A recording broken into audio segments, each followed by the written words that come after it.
May the words of my mouth and the meditations of all our hearts be acceptable in your sight, O Lord, our strength and our Redeemer.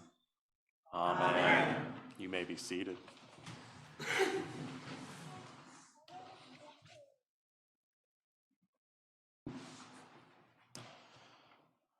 Well, every spring as the world bursts into bloom, my eyes marvel, but my nose runs.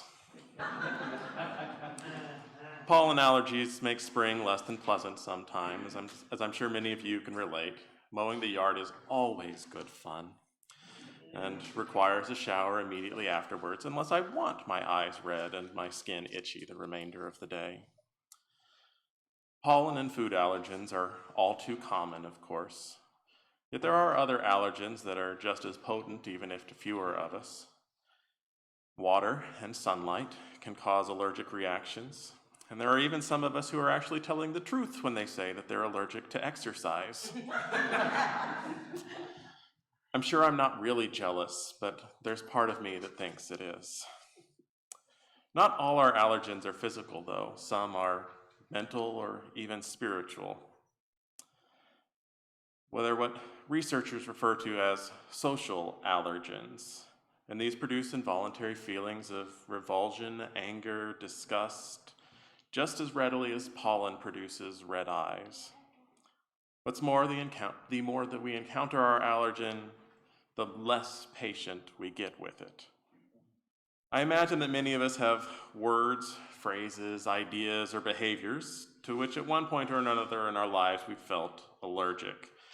Maybe the sound of someone cracking their knuckles, or the person who says way too often, the person who always has a story to one-up you. For me, there are even some Bible verses that I feel like I've heard in a certain way too often, that whenever they come up again, I just can't help but roll my eyes or get a twisty-turny feeling in my stomach as my chest tightens. It's not necessarily the verses I object to, but rather the way that they're too often read and interpreted, usually in ways that are so self-serving and so self-important that it just kind of seems like the biblical emphasis on dying to self gets entirely lost. So I have to admit that as I read our first reading today, I had an allergic reaction. As I read Isaiah say, "The Lord called me before I was born. While I was still in my mother's womb, he named me." My ears filled with peppy, self-righteous voices claiming this text for their lives.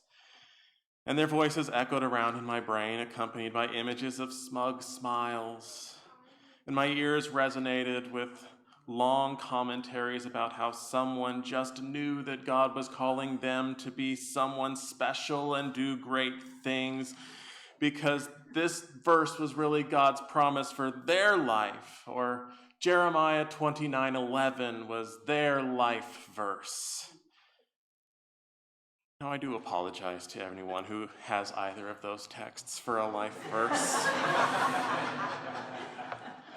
Or if you're someone who reads those verses and finds encouragement in them. I certainly don't want to discount the positive effects that this verse and others like them can have in someone's life and in the world around them. And I am grateful, truly, for the good these verses inspire many to do.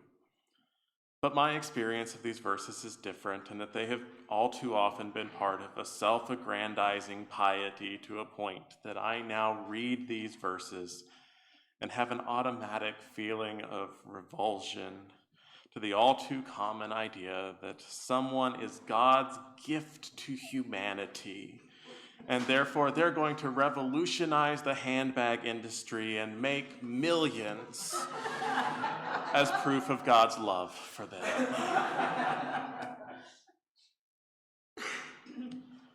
The truth is, I don't know what Isaiah thought about his calling, at least not in total. It was clear he had one.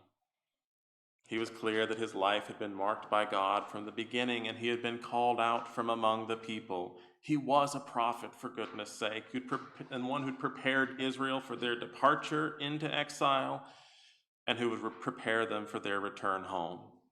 God had spoken through him. But despite all of this, I do know that there is no vanity in his assessment of his life. Instead, at the end of all this, he laments, "I have labored in vain. I have spent my strength for nothing and vanity." He has preached and he has prayed that Israel will return from their exile in Babylon. The people of Israel will leave their conquerors behind and follow Yahweh into the promised land once again so that they can once more know that land flowing in milk and honey. They will know peace. They will know community with one another. And most importantly, they will know communion with God. Be prepared, Isaiah has reminded them, because the day is coming and is coming soon where we will be called on to return home. And repeatedly, he's been rebuffed. "Go home," the people responded. "We are home. If you want to go back to Israel, then we love that for you. But we have lives here. We have friends, we have families, we have homes and fields. And I'm told that if I play my cards right, then I just might be president of the PTA next time around. So why would we give up our lives here to go back to that desolate ruin of a country where there are no walls to protect us, no economy in which to make a living, no temple for us to worship in? It's not for us. So thank you, but no." God has called him and equipped him and sent him, and the people haven't listened. Doing what God has made him to do hasn't made Isaiah millions or turned him into a celebrity. Doing what God has made him and called him to do has been a colossal waste of time. Isaiah doesn't see the good of his life, only where he's fallen short. Any positive impact he had is hidden from his eyes. The German theologian Dietrich Bonhoeffer wrote a now famous book called Discipleship, though it's often translated as The Cost of Discipleship here in America. Some of you may have even read it before, as it's now considered a classic in regards to Christian faith and, well, discipleship. In Bonhoeffer's book, he addresses the difficulty of saintliness, or to put it another way, he addresses the hubris to which we're too often tempted as Christians, as those who have been claimed by God, as those who've been justified and saved by God. We're often tempted to think that now we're somehow special or great or otherwise worthy. We're tempted to believe we've been named righteous despite our unrighteousness, and we're now able to accomplish great righteousness, and we forget that we are what we only ever were, sinners claimed and loved inexplicably by a righteous God. Therefore, the true mark of our calling and our saintliness, Bonhoeffer concludes, does not lie in whether or not we have done great things in the name of God. It's not saintliness, but vanity that scores the touchdown and points heavenward. It's not saintliness, but ambition that desires greatness and projects that desire into the will of God. The mark of saintliness is that you genuinely have no idea how saintly you are.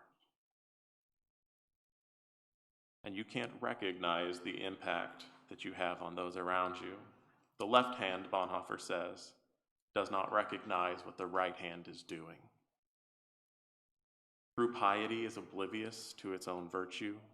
It's clueless as to its own accomplishment. It's blind to the fruits of its own godliness.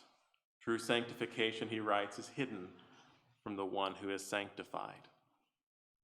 For example, I think true righteousness could look like a mentor of mine growing up who wouldn't allow himself to be nominated as a deacon because one of the biblical qualifications he read was that you should have the respect of your family. But as a father of 3 teenagers, sometimes those kids argued with him.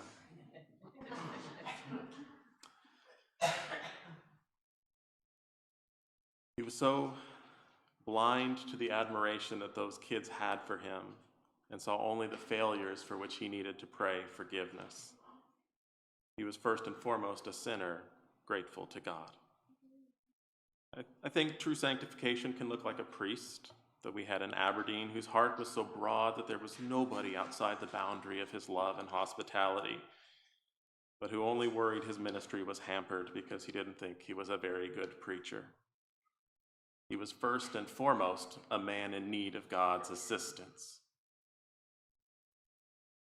I think true sanctification may even look like the church secretary who never thinks she's doing enough to help her congregation, even when you literally have to change the locks to get her to take a day off.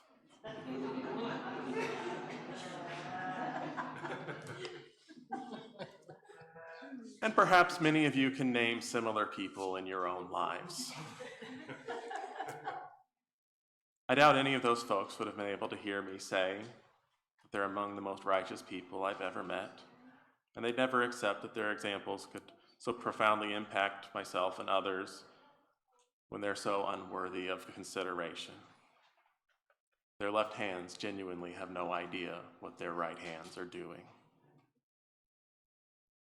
And so it will be for God to do for them, as God did in our reading today, to take the servant whose work was all for nothing, whose work was all in vain, and hold it up to the truth in the proper time. It will be for God to reveal to those heedless of their own lives just what their life has really been, and to say, kings will see you and stand up, and princes will prostrate themselves, because the Lord who is faithful, the Holy One of Israel, has chosen you. The challenge for us then is to not take our creatureliness, the fact that we are made by God, and twist it with vanity or ambition. We can set aside the piety of life verses that claim our wonderful and promising future in which God makes us into something special. And instead, we can take our life for what it is, a gift from the God who has made us and loves us. And we can enter into the flow of our lives not battering against the current, but gratefully accepting every good thing while remaining firmly aware of just how unworthy we are of that grace. And we can enter the flow of our lives not battering against the current, but gratefully accepting every bad thing while firmly remaining aware that even this weakness and failure is loved by God. For whatever our lives entail, whether rousing success or catastrophic failure or humdrum mediocrity, whether we have made our lives or messed them up, it is a life that can be lived in the light of the love of God who has made us, whether we always recognize that light or not, and a life that God is claiming and will cherish every moment of. Thanks be to God. Amen. Amen.